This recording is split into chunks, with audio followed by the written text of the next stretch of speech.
I'm Shannon Daily, and I'm reading from Harry Potter and the Sorcerer's Stone,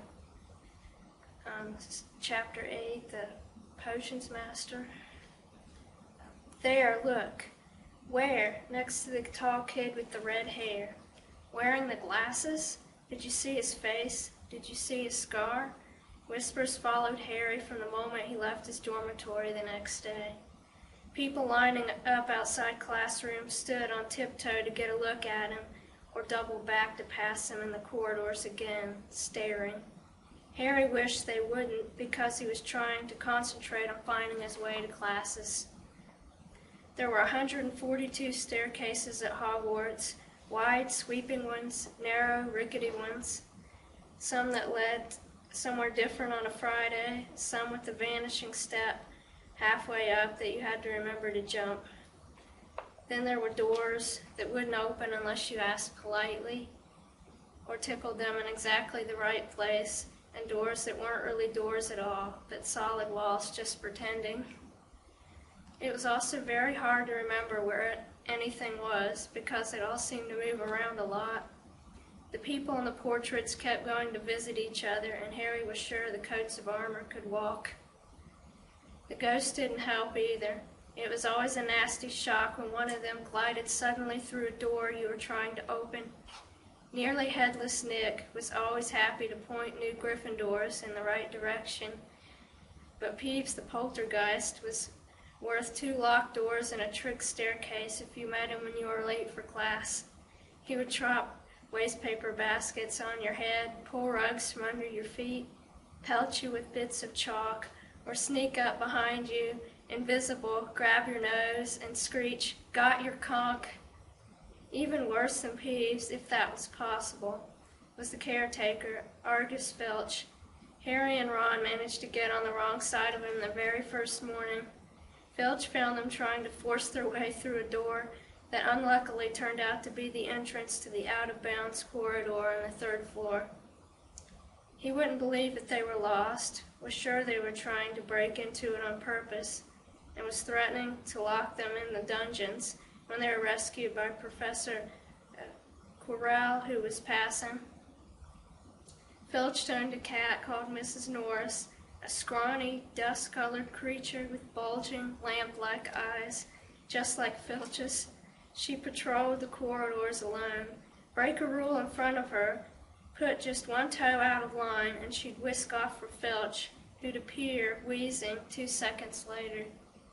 Filch knew the secret passageways of the school better than anyone, except perhaps the Weasley twins, and could pop up as suddenly as any of the ghosts. The students all hated him, and it was the dearest ambition of many to give Mrs. Norris a good kick. And then, once you had managed to find them, there were the classes themselves. There was a lot more to magic, as Harry quickly found out, than waving your wand and saying a few funny words. They had to study the night skies through the telescopes every Wednesday at midnight and learn the names of different stars and the movements of the planets. 3 times a week they went out to the greenhouses behind the castle to study herbology with a dumpy little witch called Professor Sprout, where they learned how to take care of all the strange plants and fungi and found out what they were used for.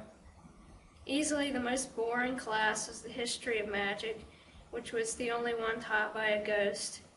Professor Binns had been very old indeed when he had fallen asleep in front of the staff room fire and got up the next morning to teach, leaving his body behind him. Binns droned on and on while they scribbled down names and dates, and got Emmerich the Evil and Uric the Oddball mixed up. Professor Flitwick, the charms teacher, was a tiny little wizard who had to stand on a pile of books to see over his desk. At the start of their first class, he took the roll call, and when he reached Harry's name, he gave an excited squeak and toppled out of sight. Professor McGonagall was again different. Harry had been quite right to think she wasn't a teacher to cross. Strict and clever, she gave them a talking to the moment they sat down in her first class. Transfiguration is some of the most complex and dangerous magic you will learn at Hogwarts, she said. Anyone messing around in my class will leave and not come back. You have been warned." Then she changed her desk into a pig and back again.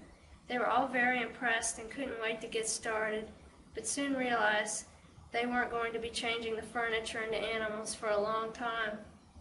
After taking a lot of complicated notes, they were each given a match and started trying to turn it into a needle. By the end of the lesson, only Hermione Granger had made any difference to her match. Professor McGonagall showed the class how it had gone all silver and pointy and gave Hermione a rare smile. The class everyone had really been looking forward to was Defense Against the Dark Arts, but Quirrell's lessons turned out to be a bit of a joke.